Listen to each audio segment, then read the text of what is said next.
ఆన్లైన్‌లోనో, ఒక వెబ్‌సైట్‌లోనో ఒక job add చూస్తాం. చాలా ఆశగా దానికి అప్లై చేస్తాం. అప్లై చేసి మనకెప్పుడు రెస్పాన్స్ వస్తదా అని చెప్పి వెయిట్ చేస్తూ ఉంటాం. వారాలు గడుస్తాయి, నెలలు గడుస్తాయి. కానీ రిప్లై రాదు, రెస్పాన్స్ రాదు. ఈ మధ్య ఇది చాలా కామన్ అయిపోయింది. ఏంటా ఈ సంగతి అని చెప్పి చాలామంది దీని మీద రీసెర్చ్ చేశారు. చివరికి తెలిసిందేంటంటే గోస్ట్ జాబ్స్ అని. గోస్ట్ జాబ్స్ లేదా ఫేక్ జాబ్స్ అంటే ఏంటి? నిజానికి ఆ జాబ్‌ని ఫిల్ చేయాలన్న ఇంటెన్షన్ ఉండదు, ఉద్దేశం ఉండదు ఆఫీస్ వాళ్ళకి. ఆర్గనైజేషన్‌కి ఆ ఉద్యోగం ఖాళీ కూడా లేదు ఒక్కొక్కసారి. కానీ టాలెంట్ పూల్ ఎలా ఉంది బయట, వాళ్ళ ఆర్గనైజేషన్ అంతా బాగుందని చూపించుకోవడానికి, వాళ్ళ దగ్గర బాగానే డబ్బులున్నాయని చూపించుకోవడానికి, అంతేకాదు కొన్ని సందర్భాల్లో వాళ్ళ బడ్జెట్ స్ట్రాంగ్గా ఉందని చూపించుకోవడానికి, దాంతోపాటు ఆర్గనైజేషనల్ గ్రోత్ ఫోకస్ చేస్తున్నాం మేము, అదేవిధంగా కొత్త టాలెంట్ని ఎప్పుడు మేము ఎంకరేజ్ చేస్తుంటాము. దాంతోపాటు లీగల్ రిక్వైర్మెంట్స్ ఉంటాయి. ఒక సంవత్సరానికి మేము ఈ జాబ్స్ నిజంగానే ఫిల్ చేసామని బయటికి ప్రొజెక్ట్ చేసుకోవడానికి. వీటన్నిటికీ గోస్ట్ జాబ్ యాడ్స్ బాగా ఎక్కువైపోయాయి. రీసెంట్గా జరిగిన ఒక సర్వే ప్రకారం 1000 మంది జాబ్కి అప్లై చేస్తే 73% మందికి అసలు రిప్లైయే రాలేదంట, రెస్పాన్సే రాలేదంట. రెజ్యూమ్ బిల్డర్ రిపోర్ట్ ప్రకారం ఇప్పటి వరకు కంపెనీస్ చేసిన అడ్వర్టైజ్మెంట్స్లో 40% ఫేక్ జాబ్సే, గోస్ట్ జాబ్సే ఉన్నాయంట. అంతా అసలు ఆ జాబ్స్ ఖాళీ లేవు, లేదా ఆల్రెడీ ఆ జాబ్ ఫిల్అప్ అయిపోయి ఉంటుంది, ఆ పొజిషన్ ఫిల్అప్ అయిపోయి ఉంటుంది. కావాలని ఊరికే ప్రొజెక్ట్ చేసి అవసరమైతే ఒకసారి ఇంటర్వ్యూకి పిలిచి పంపించేస్తున్నారు. అలా ఉంది పరిస్థితి. ఇదే గోస్ట్ జాబ్ కహానీ అనమాట.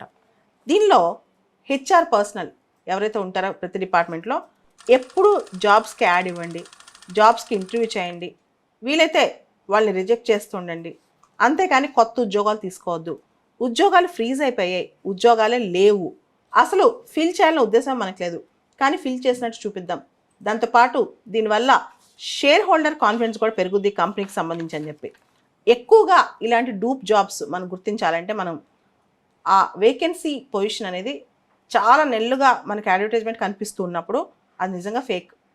దాంతోపాటు డిస్క్రిప్షన్, ఆ ఉద్యోగానికి సంబంధించిన నేచర్ ఆఫ్ జాబ్కి సంబంధించిన ఆ డిస్క్రిప్షన్ చాలా వేగ్గా ఉందనుకోండి, సరిగ్గా లేదనుకోండి, అది అప్పుడు ఫేకే. తర్వాత కాంటాక్ట్ డీటెయిల్స్, ఏదైతే కాంటాక్ట్ డీటెయిల్స్ కంపెనీకి సంబంధించినవి సరిగ్గా ఇవ్వలేదనుకోండి, అది ఫేకే. ఎక్కువగా ఇలాంటి జాబ్స్ ఈ మధ్య ఐటీ సర్వీసెస్ కంపెనీలో, బయోటెక్ కంపెనీలో, మార్కెటింగ్ అడ్వర్టైజ్మెంట్లో, మీడియా ఎంటర్టైన్మెంట్లో, వీటిలో ఇలాంటి గోస్ట్ జాబ్స్ చాలా కనిపిస్తున్నాయంట.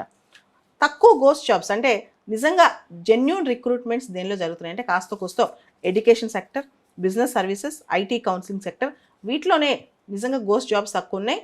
ట్రూ జాబ్స్ అడ్వర్టైజ్మెంట్స్ వస్తున్నారనమాట. ఈ ప్రాక్టీస్ వల్ల అప్లికెంట్స్ మోసపోతారు. దాంతోపాటు కంపెనీ మీద ట్రస్ట్, లాంగ్ స్టాండింగ్లో ట్రస్ట్ కూడా తగ్గుద్ది. అయితే ఈ ప్రాక్టీస్ ఎందుకు చేస్తున్నారంటే ఫ్యూచర్ ప్రాస్పెక్ట్స్, ఫ్యూచర్ టాలెంట్ మేము తీసుకుంటాము, మేము యాక్సెప్ట్ చేస్తామని చెప్పుకోవడానికి. సో చూడటానికి వెబ్సైట్లో ఆ జాబ్ వేకెన్సీ ఓపెన్ ఉంటుంది, కానీ నిజంగా జాబ్ ఉండదు అనమాట. సో దాంతోపాటు ఆర్టిఫిషియల్ ఇంటెలిజెన్స్ టూల్స్, కొన్ని ఆల్గోరిథమ్స్ ఉపయోగించి ఎప్పుడు జాబ్ వేకెన్సీస్ చూపిస్తూ ఉంటాయి ఆన్లైన్లో, కానీ నిజంగా జాబ్ ఉండదు. కాబట్టి జాబ్స్ కోసం నిజంగా సెర్చ్ చేయాలనుకుంటే మాత్రం ఈ గోస్ట్ జాబ్స్ బారిన పడొద్దని చెప్పి చాలామంది ఆన్లైన్లో చెప్తున్నారు. దానిలో నిజం కూడా చాలా కనిపిస్తోంది అనమాట.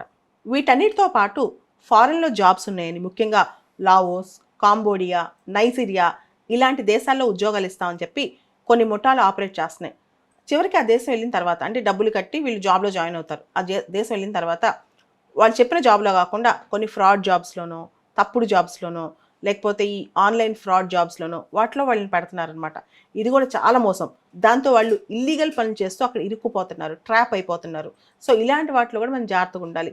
ఏదైతే కొన్ని ముఠాలు నిజంగా ఇలాంటి దొంగ జాబ్స్ సంబంధించి ఆపరేషన్ చేస్తున్నాయో, ఏదైతే కొన్ని ముఠాలు ఇలాంటి ఫేక్ లేదా ఇల్లీగల్ జాబ్స్ గురించి ట్రాప్ చేస్తున్నాయో వాటి పట్ల కూడా మనం జాగ్రత్తగా ఉండాలి. మన మినిస్ట్రీ ఆఫ్ ఎక్స్టర్నల్ అఫైర్స్ కూడా ట్విట్టర్లో ఒక వార్నింగ్ పోస్ట్ చేస్తుంది.